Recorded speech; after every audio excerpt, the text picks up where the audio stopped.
So guys, Vodafone idea limited के quarter 3 के results आ चुके हैं। आगे जाने से पहले एक चीज आप लोगों को क्लियर होगी, अगर आप पिछले 1-2 साल से चैनल पर रेगुलर हो, पिछले 5 सालों से हो, तो बहुत बढ़िया बात है।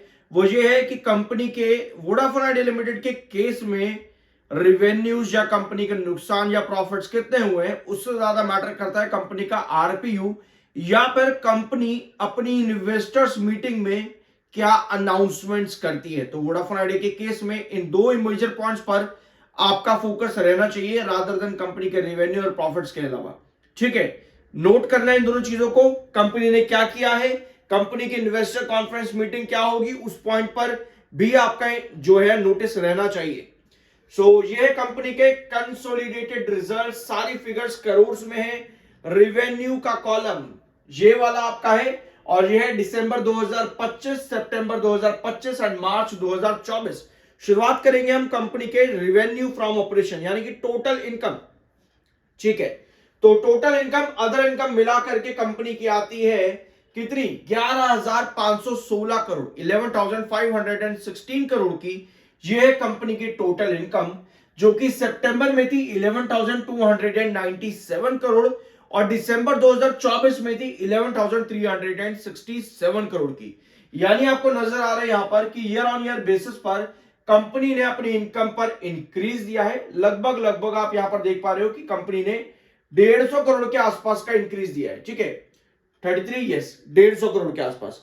तो 150 करोड़ जो है कंपनी का, ये बन जाएगा अराउंड 1.3%।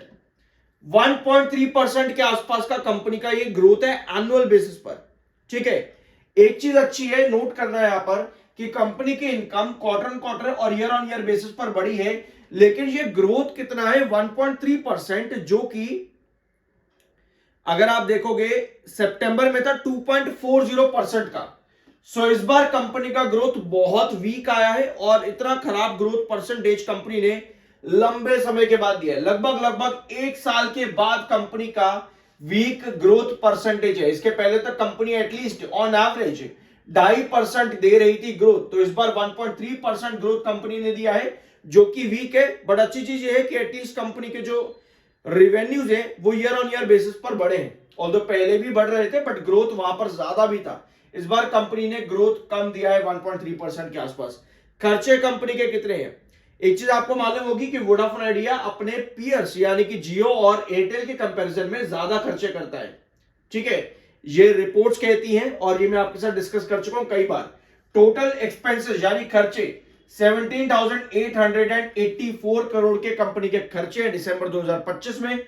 सितंबर में 16,862 थे और पिछले साल दिसंबर के अंदर 17,974।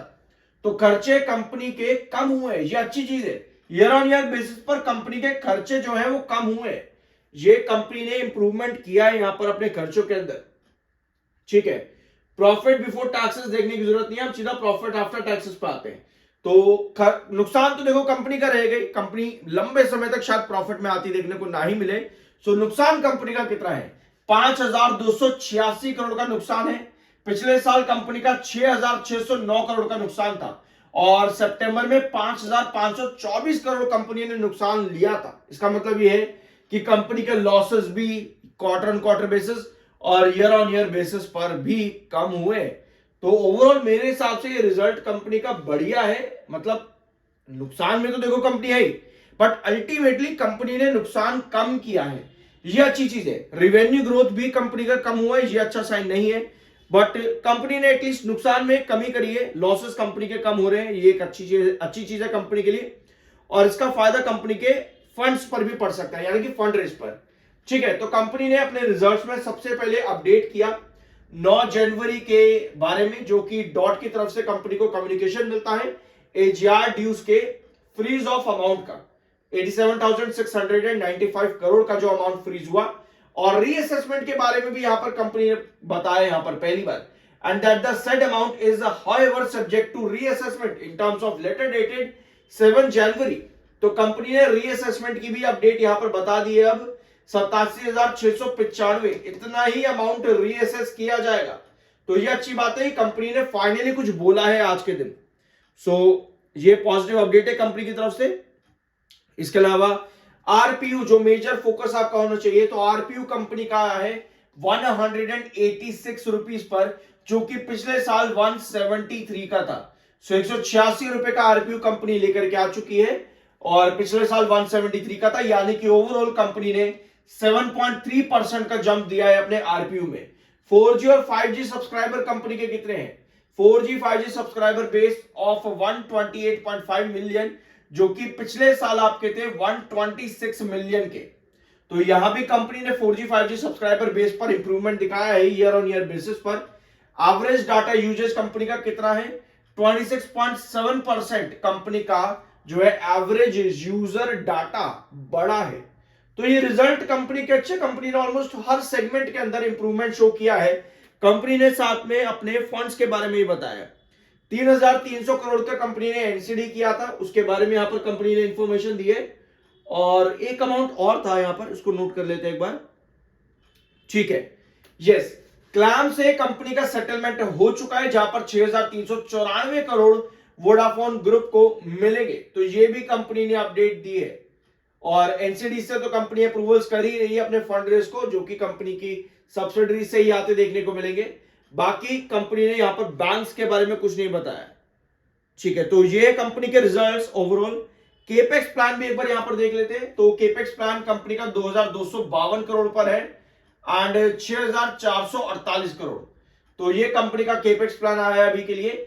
यस, बैंक से भी कुछ अपडेट यहां पर कंपनी ने दी है। As on December 31, 2025 date from banks 1126 crore का कंपनी का था। इसके अलावा कंपनी ने 3,300 करोड़ का एनसीडी, ये तो वही अपडेट आपकी होगी। और ठीक है, तो बाकी और कुछ कंपनी ने दिया नहीं है यहां पर। देखते हैं कॉन्फ्रेंस मीट और इन्वेस्टर मीट में कंपनी अगर अपने फंड रेस के बारे में कुछ बताती है तो वो भी इंपॉर्टेंट रहेगी। मोस्ट प्रोबेबली कल या आज रात तक कंपनी अपनी वो ऑडियो रिकॉर्डिंग भेज देगी। 50 मिनट के आसपास की होती है। मैं आपको रीड करके, सुन करके, इंपॉर्टेंट पॉइंट्स मार्क करके आप लोगों के साथ डिस्कस कर दूंगा नेक्स्ट वीडियो में। तो तब तक के लिए सब्सक्राइब जरूर कर देना। और हाँ, जाने से पहले एक इंपॉर्टेंट चीज और मार्क कर लो, अगर आप पहली बार चैनल पर आए हो, वोडाफोन आइडिया लिमिटेड में कुछ इंपॉर्टेंट लेवल्स है, रेंज बाउंड रहता है स्टॉक, ये आपको मालूम होना चाहिए। रेंज बाउंड कैसे? रिसेंटली स्टॉक ने 10.40 ब्रेक डाउन किया है, जिसके बाद 9.40 आपका बनता है बेस। क्रूशियल बेस आपका 8.50 का रहेगा अनलेस एंड अनटिल। ये फॉल आपका तब तक नहीं आएगा जब तक कंपनी फंड रेज के बारे में कुछ ना कुछ अनाउंसमेंट करती रहे। अगर कंपनी फंड रेज के बारे में कोई ना कोई अनाउंसमेंट करती रहती है तो शायद 9.40 आपको टूटता देखने को ना मिले, जो कि अभी बहुत दूर है फिलहाल के लेवल से। 10.40 अब आपका बन जाता है एक रिजेक्शन जोन। इसके अलावा हायर लेवल्स में 11.20 और 12.20, ये दो इंपॉर्टेंट रिजेक्शन पॉइंट्स आपके हैं। सो 9.40 आपका इंपॉर्टेंट मिड बेस है। अगर आपको ब्रेकआउट चाहिए 10.40 आपका क्रॉस होना जरूरी है, नहीं होता है क्रॉस तो स्टिल आप स्ट्रगल यहां पर करोगे। ओवरऑल कंपनी को फंड रेस के बारे में इंपॉर्टेंट अनाउंसमेंट देनी जरूरी रहेगी किसी भी बड़े ब्रेकआउट्स के लिए। ये रिजल्ट्स कंपनी के आरपीयू के स्केनेरियो में अच्छे हैं, कंपनी के नुकसान कम हुए हैं, although revenue growth percentage company का डिप हुआ है, जो कि अच्छा साइन नहीं है। आई होप कि इस वीडियो में आपको जानकारी अच्छी लगी होगी। सब्सक्राइब करते हुए कंजूसी मत क्या करो। I am NISM 7 certified. मिलता अगले वीडियो में।